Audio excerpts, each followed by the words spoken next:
The Galvins really looked like the American dream.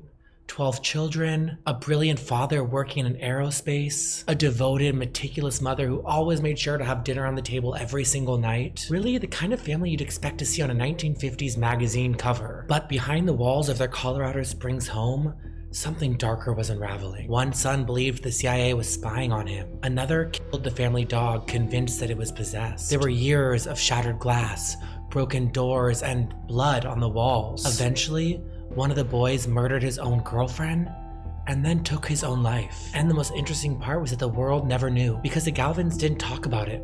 Not to neighbors or to friends or even to relatives. Not even to each other. But when scientists had learned that 6 of the 12 children had schizophrenia, they came running. But not with help. With clipboards and needles and requests for brain tissue. The Galvins quickly became one of the most studied families in medical history. A genetic goldmine. The perfect case. But what researchers didn't study was the trauma, the silence, the sisters who were just told to stay quiet. One would later reveal years of sexual abuse, another, a near fatal battle with addiction. But to understand what really happened, we have to go back to the beginning.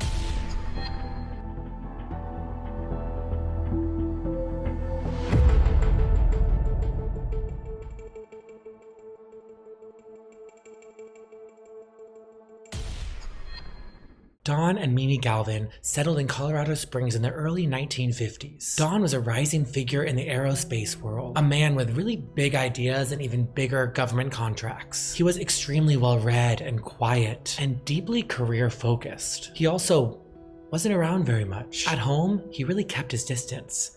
He didn't even call his children by their own names. Instead, he referred to them by numbers. Number 1, number 2, all the way to number 12. I guess it was how he kept some sort of structure. But when I read this, my first thought was, if you can't remember your children's names, maybe you're having too many children. Mimi, meanwhile, was really the backbone of the family. She was devoutly Catholic, intensely focused on appearances, and determined to raise a house full of successful, well-mannered, clean-cut kids. In her view, hard work and discipline could solve really anything. She believed that that kind of endurance was love.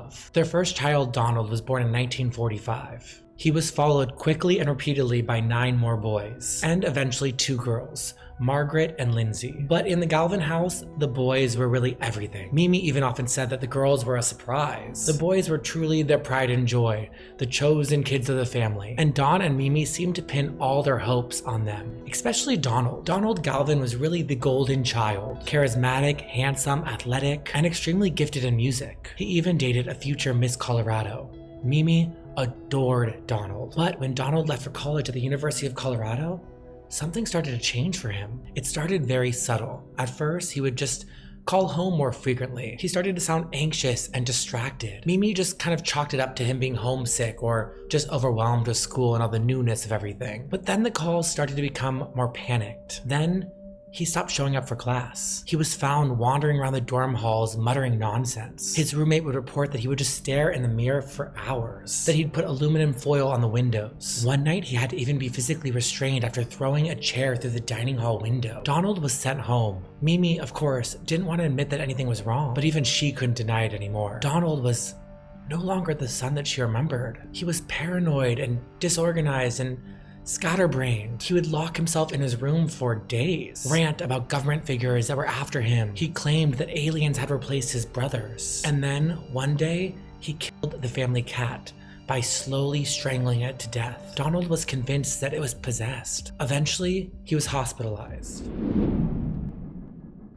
The other day, I Googled my own name and email, and what I saw honestly freaked me out. My phone number, my email, even my address were just sitting there on these shady broker sites. The crazy part is these companies are making money selling your information without your consent. And while they legally are supposed to remove your info if you ask, they make the process so complicated that most people just give up. That's why I started using today's sponsor, Aura. Aura automatically removes your personal information from these sites and keeps it off so that you don't have to deal with the headache. But they go way beyond that. Aura is really an all-in-one digital security. If your personal information somehow shows up in the dark web, Aura alerts you. If someone tries to mess with your credit or your bank account, Aura sends you a real-time fraud alert. They've got 24/7 monitoring, a secure VPN, antivirus, a password manager, and so much more. Basically, every layer of protection in one app. And if the worst does happen, Aura includes $5 million in identity theft insurance and has US-based fraud experts ready to help you around the clock. It feels good knowing that I'm not leaving myself vulnerable anymore, and you shouldn't either. Try Aura free for 14 days at aura.com/MattCullen. In those 2 weeks, you'll see exactly where your data has been exposed and start getting it scrubbed off the internet. Thank you, Aura, for sponsoring today's video, and now back to the video. It was 1966 and Donald was 21 years old. The doctors said it was schizophrenia. Donald begged his family to help him. He wasn't violent by nature. He was scared and he didn't understand what was happening, only that his thoughts were starting to feel extremely scattered and the world just didn't make sense to him. But unfortunately, his family really had no idea how to help him. His illness, barely even understood at the time, was taking him over faster than anyone could comprehend. At that time especially, schizophrenia was very stigmatized and hardly understood. Today we know it affects 1 in 100 people worldwide, and it usually begins in late adolescence or early adulthood. And it doesn't mean that someone's broken or dangerous. The most common symptoms are hallucinations, delusions, disorganized thinking, and emotional withdrawal. But every case really does look different. But back then, some psychiatrists blamed refrigerator mothers, emotionally cold women whose detachment supposedly created mental illness with their children. Others believed it was a sign of a weak character or demonic possession. The medications back then were also very rough. They didn't really treat the illness. They just sedated the people. And the mental institutions that Donald was placed in was more like a prison than a hospital. Overcrowded, underfunded, and often abusive. Still, Don and Mimi held on to that hope. Donald had always been brilliant. Maybe this was just a phase. Maybe this will pass. But it didn't.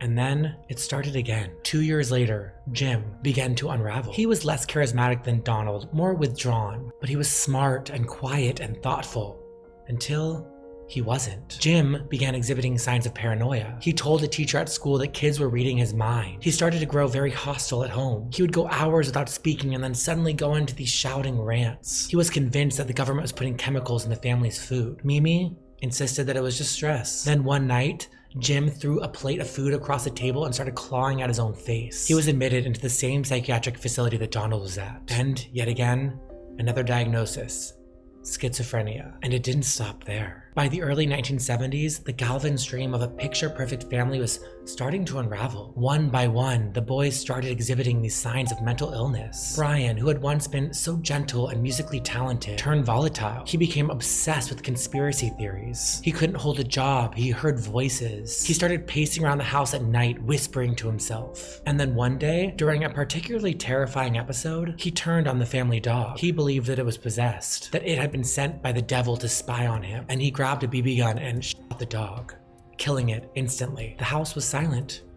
No one spoke about it. Not that day, not ever. Joseph, always one of the most intense siblings, grew erratic and then dangerous. His temper was explosive and unpredictable. Lindsay, who was still just a child, later said that she would learn to walk on eggshells around him. The way his voice would shift, the sudden stillness before an outburst. She said that you could really feel the danger before it even came. And when he was angry, it wasn't just yelling, it was slamming doors, threats muttered under his breath, holes punched in the walls. There were nights that she would lock herself in her bedroom, too afraid to even come out. Matthew, younger still, had always been a little different, quiet and intense and often off in his own world. But as he got older, his behavior started to get more erratic. He started wandering the backyard barefoot, shirtless, preaching to the trees. He claimed that he was a prophet, that God had chosen him to deliver this message to the world. He wrote biblical verses on the walls of his bedroom, and at night he'd pace the hallways. And the boy who once quietly played with toy soldiers in the corner was now someone that his family barely recognized. Peter, the youngest of the 6 brothers who were diagnosed, didn't explode like some of his brothers. He slipped into it quietly. He stopped making eye contact, stopped responding to questions. Whole entire days would go by where he wouldn't even speak at all. And when he did talk, it was strange, very fragmented, dreamlike. He once told his sister that the television was speaking directly to him. His delusions seemed to be more softer and more internal. And as the world around him blurred, Peter seemed to fade with it. He became ghost-like. Eventually, he became nearly entirely nonverbal. Researchers would come to the house and take notes and barely acknowledge him. He was there, but he wasn't seen. By the late 70s, 6 of the Galvin sons were diagnosed with schizophrenia, and the Galvin home, once so full of noise and love and life, had become a place of locked doors, screaming fights, shattered glass, and really whispered prayers. The house itself was breaking down. Furniture was smashed on the daily. Doors hung by their hinges. There were holes in the drywall from being punched. It wasn't a home anymore. It was a war zone. But through it all, Mimi held on to the belief that she could fix it all. She started to cook every meal from scratch. She made sure the younger kids still went to church. She scrubbed the floors and wiped the blood off the walls, cleared the shattered dishes, and she smiled through it all. Because to her, admitting the truth meant failure, and failure in her mind was not an option. Don Sr. began to pull way back. As the house grew more and more chaotic, he seemed to spend more and more hours outside of the house. He was really disappearing into his job. At home, he threw himself into his hobby of training birds. He didn't press for explanations or confront the truth of Mimi. In his mind, his role in the family was simple. If he brought home the paycheck, then Mimi could really handle the rest. And the children, they were left to survive however they could. Some were already in the gripes of severe, untreated mental illness. They weren't just spiraling, they were sick and they were alone. And for the younger siblings, especially Margaret and Lindsay, their only rule was to stay quiet, stay out of the way, and never, ever talk about what was happening. Years later, Lindsay would reveal a devastating truth. Her brother Jim sexually abused her when she was a child. The abuse lasted for years, and Lindsay kept it to herself. She didn't know how to put it into words, and even if she did, she didn't think that anyone would believe her, especially not her mother. And when she did tell Mimi, years later, the response was devastating. Mimi denied it and accused Lindsay of lying. She said that she was trying to destroy her brother's reputation, because in Mimi's world, let us not forget that the boys were really their prized possession. They were to be protected, and the girls in the family, they were to just endure. Lindsay, who has spoken a lot about this sense, has wanted to make something very clear, and I felt it was important to talk about this in the video. Her brother's mental illness did not cause the abuse, and sharing her story wasn't about blaming the mental illness. It was about breaking her silence. As Lindsay put it, quote, "There is no correlation between major mental illness and sexual child abuse." But there was another wound that the Galvin boys carried, one that didn't come from inside the house. Donald revealed that he had been sexually abused by a local Catholic priest, Father Fredenstein, a man who was often welcomed into the Galvin home. Family members recalled how he would pick up Donald, Jim, and Brian in a station wagon, and he would take them on these long weekend trips that lasted days. And when Donald finally told his mother about the abuse, unlike with Lindsay, she believed him. For the Galvins, that kind of trauma may have deepened the chaos or shaped how their illnesses unfolded. Margaret, the second youngest, later revealed that she had her own struggles, ones that really started in the house but carried her into adulthood. She developed severe depression, anxiety, and a drinking problem that nearly killed her. She attempted suicide multiple times. She said that growing up in the Galvin family taught her two things. One, that silence was survival, and two, that no one was coming to save you. But thankfully, Margaret didn't stop there. She eventually got sober and has since become a therapist herself. I mean, after everything that she has lived through, she has chosen a path to help others survive their trauma, even when no one helped her survive hers. As Margaret got older, she began to suspect that what was happening to her brothers weren't just about genetics, that maybe something else had gone wrong in the house to cause this. As the 1970s progressed, Brian was living independently, but barely. He was off his medication and was drifting in and out of psychosis. His family knew that he was struggling, but the thing is that resources were so limited. At the time, the US was in the middle of a deinstitutionalization. State hospitals were closing, psychiatric beds were vanishing, and families were told that care would now shift to, quote, community support. But that support never fully materialized. And without a clear legal reason to intervene, Brian was unfortunately seen as, quote, not dangerous enough to commit. He refused treatment on his own, which many people with schizophrenia do. And that wasn't out of defiance, but because the illness often affects insight and self-awareness. He just didn't think that he needed help. There's actually a name for this that I was reading about that I found so fascinating, and I didn't know this about schizophrenia. It's called anosognosia. I think I said that right. And it's a medical term when someone genuinely doesn't think that they are sick. It affects nearly half of all people with schizophrenia, and it's really one of the biggest barriers to treatment. As mental health advocate Angela Rauch once said, I think not understanding anosognosia is tough for families in particular, because they just do not understand why their loved one will not get help. I thought that was so interesting and something I didn't know about with schizophrenia. But to the person with the illness, there's often no illness to treat. It's not denial, it's brain chemistry. And for families like the Galvins, this disconnect can be very devastating. And so Brian didn't get help. He met a woman who ended up being his girlfriend. They were together briefly, and then one night he snapped. He shot her. And then He turned the gun on himself. He was just 22 years old. There was no warning, no note, no attempt to explain, just two bodies, and a family left to explain the unexplainable. The papers reported it briefly, a tragedy, a young couple gone, but the full story, the schizophrenia, the history, the pattern, that was all left out. No one saw the bigger picture, at least not yet. At that point, half of the Galvin boys were diagnosed with schizophrenia. 3 had been hospitalized, 1 was in prison, 1 was dead, and 1 was barely functioning. And yet again, Mimi still insisted that she could fix it all, that if they just prayed harder and worked harder and stayed quieter, that everything would just vanish. But it didn't vanish. It, in fact, got way worse. And this is where the science comes in. Because around this time, researchers at the National Institute of Mental Health began to hear whispers about this family in Colorado Springs. A family with not 1, not 2, but 6 siblings diagnosed with schizophrenia. I mean, the researchers couldn't believe it. The odds were astronomical. The data potential was enormous. This family, they believed, could unlock the biological roots of schizophrenia. I mean, to the researchers, this was the kind of genetic jackpot that they had always hoped to find. And these researchers wanted access. By the early 1980s, Dawn and Mimi were contacted. The pitch was simple. Their children's illnesses might unlock the biological roots of schizophrenia. If the Galvins were willing to participate in scientific studies, if they could give blood samples or maybe even brain tissue, then maybe their tragedy could help save some lives. And Mimi, exhausted at this point, desperate for answers, and still clinging to the idea that all this suffering might have a meaning,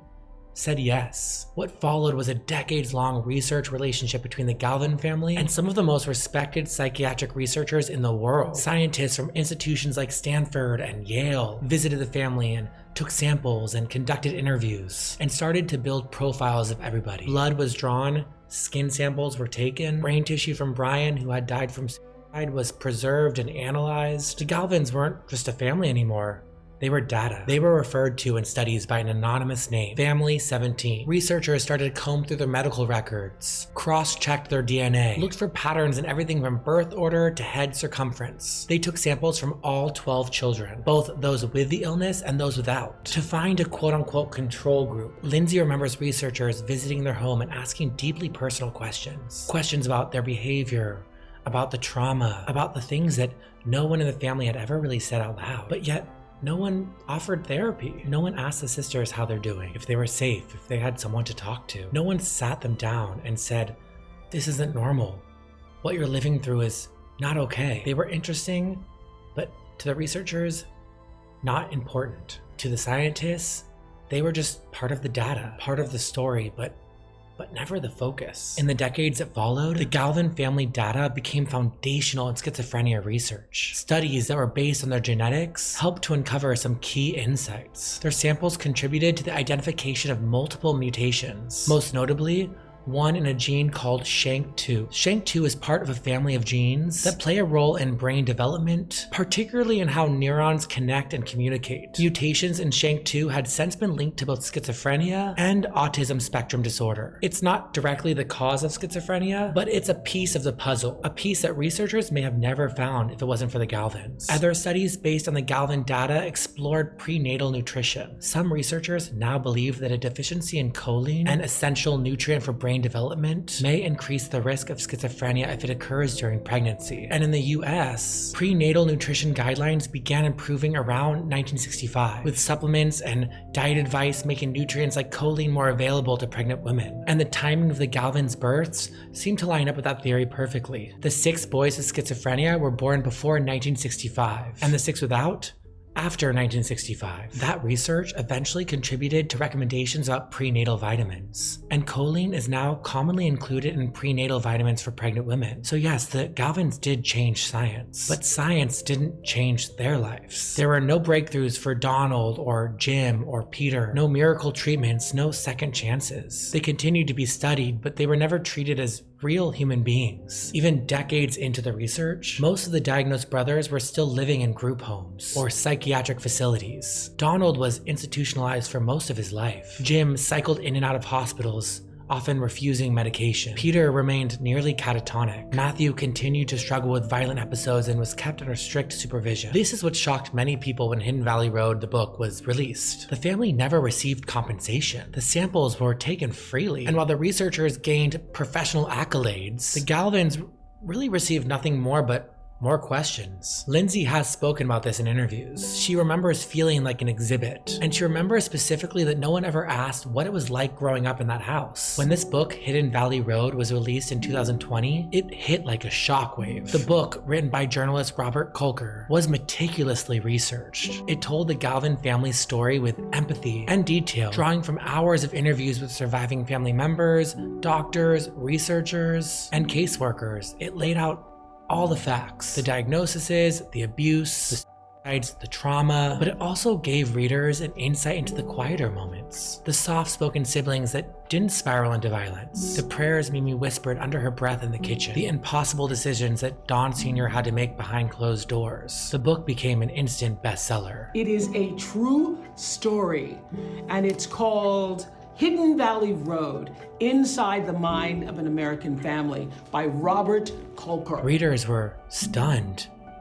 They were heartbroken, and some were furious. Because for many people, especially those who had lived through mental illness in their own family, this story just felt so deeply personal, and it raised questions that didn't have easy answers. On Reddit, the Hidden Valley Road discussion threads exploded. People debated everything, from the ethics of the scientific study to whether the family had been quote-unquote cursed. Some comments ran hundreds of replies long. Everyone seemed to have some sort of theory. One common thread was the question of trauma versus genetics. Yes, 6 of the Galvin brothers had been diagnosed with schizophrenia, but could trauma, abuse, and household stress maybe played into tipping them over the edge? Some Redditors argue that schizophrenia isn't biological, that it can be triggered by environment. And the Galvin home, many said, was a pressure cooker. One user wrote, quote, "You grow up in a house with 12 kids, constant stress, a mother who denies everything, and multiple siblings spiraling into psychosis. How is that not going to affect your brain?" Others pushed back, pointing to the timeline. The 6 diagnosed brothers were born first, and the 6 younger children who were not diagnosed. Some theorize that Mimi's later pregnancies benefited from better prenatal care, particularly that choline intake we were talking about. But what stood out the most, beyond all the science talk, was how personal the reactions were. Many people shared their own stories of growing up with siblings who had schizophrenia, of watching their parents pretend like nothing was wrong, of being the healthy sibling in a house full of silence and fear. Some wrote that they saw themselves in Margaret and Lindsay, children ignored in the name of protecting the sick. Others said that they have never felt so seen or unsettled. One post read, quote, "I'm crying because I am Lindsay, the quiet girl, trying not to get hurt, while her brother screams about demons down the hallway. This book broke me." Another wrote, quote, "This isn't a science story, it's a survival story. And no one talks about how hard it is to be the one who doesn't get sick and still doesn't get out." For people living with schizophrenia themselves, the reaction was much more complicated. Some appreciated the visibility. They said it was rare to see schizophrenia talked about so openly, but others were furious. They felt that the book and the way that people discussed it painted a picture of schizophrenia as inherently violent, hopeless, and even monstrous. One post read, quote, "The brothers in the story aren't just schizophrenic. They're traumatized, abused, ignored. You can't separate the illness from the environment." Another replied, quote, "People are acting that schizophrenia equals, quote, future murderer. That's not true. Most of us live quiet, isolated lives. We're more likely to be harmed than to harm anyone." And that's where the public conversation started to get messy, because Hidden Valley Road didn't lie. The events that were described were real. Brian did kill his girlfriend. Jim was accused of abuse. These things, they did happen. But for every Galvin brother who spiraled into violence, there were thousands of people living with schizophrenia who never did, and who feared that the story would just reinforce that stigma that they're trying to break. One of the most upvoted Reddit comments on the topic said, quote, "We finally get a mainstream book about schizophrenia, and it's about the most extreme case imaginable." The Reddit community also dissected Mimi and Don Sr. at length. Mimi in particular became a very polarizing figure. Some admired her strength, saying that she did the best under such impossible circumstances, but others were less forgiving. They pointed out how she ignored Lindsay's abuse allegations, how she refused to accept the severity of the illnesses, how she seemed more interested in preserving appearances than really protecting her children. She thought silence was love, one Redditor wrote. but it was just silence. Don Sr., on the other hand, got a different kind of scrutiny. Some viewed him as passive and checked out. Others sympathized with his quiet withdrawal. But one thing that most Reddit users agreed on, the system failed his family. Over and over and over again. There's one thread that really summed up the whole conversation in one sentence, quote, "Science got what it wanted. But what did the Galvins get?" It's a really haunting question. Because while the research on their DNA has helped move psychiatry forward, it didn't bring Brian back, or heal Lindsay, or rescue Margaret from alcoholism, or keep Peter from spending most of his life in a group home. Again, they were studied, but not saved. In the years after Hidden Valley Road was a bestseller, the Galvin family story really caught the attention of Hollywood. And in 2023, HBO announced that it was adapting the book into a docuseries. The project had major backing, and the production team promised a sensitive, well-researched take. They consulted with experts, used archival footage, they interviewed Lindsay Galvin herself, and they said that they wanted to tell the story in full. The science, the tragedy, and the survival. But when the series aired, the response was complicated. Some viewers were blown away. The visuals were powerful, the interviews were raw, the story itself so unbelievable, so devastating. But for many others, especially people living with schizophrenia or those who have been touched personally by the mental illness, the show felt like something else. On Twitter, Reddit, and across mental health forums, a wave of backlash rolled out almost immediately when the show came out. A widely shared tweet from mental health advocate wrote, quote, "I live with schizophrenia. I've never hurt a soul. I've built a life. I love. I work. But this show makes people look like we're dangerous, and it terrifies me." Even Lindsay Galvin herself criticized the show. In interviews following the premiere, Lindsay said she had agreed to participate because she wanted to honor her family's truth. She wanted to talk about the pain, yes, but also about the healing, about the love, the quiet moments, and the humanity. But what she saw in the final cut felt extremely hollow. She said the show focused too much on the violence and not enough on the healing, that it portrayed her brothers as ticking time bombs rather than real, nuanced people that had once made paper airplanes, played the cello, and cried when they were scared. Quote, "There's a way to tell a hard story without making it grotesque," she told one outlet. I'm not sure they pulled that off. Because the truth is, most people with schizophrenia are not violent people. They are not dangerous. They are not statistics. They are real people, like Peter Galvin, who still paints quietly in his group home, like thousands of others who take their meds and go to therapy, live alone, work small jobs, and try their best to stay grounded in a world that often refuses to understand them. And what they need most is dignity. So what is the legacy of the Galvin family? I mean, scientifically, it's massive. Their DNA helped identify key genetic markers like SHANK2. Their case continues to be taught in psychology courses around the country. Doctors have called them the Rosetta Stone of schizophrenic research. But emotionally, the legacy seems to be a lot more complicated. It's a story of silence, of what happens when a family is told to smile through the chaos, of sons who were studied but never fully seen. It's a story about a mother who was trying so hard to hold everything together that she didn't see what was falling apart. It's about a father who retreated into quiet, thinking that providing was enough. It's a story about two sisters, Margaret and Lindsay, who lived through absolute hell but found a way to keep going. Today, Lindsay Galvin continues to speak about her family's story. She's an advocate now for trauma survivors, for people living with schizophrenia, for children who grew up believing that their pain doesn't matter. She said if there's one thing she hopes that people would take away from her story, it's this, quote, "We were never monsters, we were just hurting." To be honest, I picked this story for the channel because I do believe that there's still such a stigma towards schizophrenia. And when I started researching the case and reading more about schizophrenia, it really completely shifted my perspective. I hope this video even helps one person understand mental illness with a little more empathy, or that it makes someone feel less alone. I know this story is much different than any story I've done on Case Files thus far, but I found it really educational and fascinating and heartbreaking, and I just became obsessed with reading about it, and I figured that I'd make a video about it. So I hope that you learned something from it, and I hope that you enjoyed it as well. If you have a case you'd like to see me dive into in future episodes, make sure to email me at matthewlcullen@gmail.com. A lot of the stories I've done thus far in Case Files have been because you've emailed me and told me about different cases, so I really do read all the emails, and I take them all into account when I'm deciding what story I want to do next. Thank you so much for watching. I hope you're having a great day. I'm thinking about you, and I will see you soon with another video. Okay, thank you.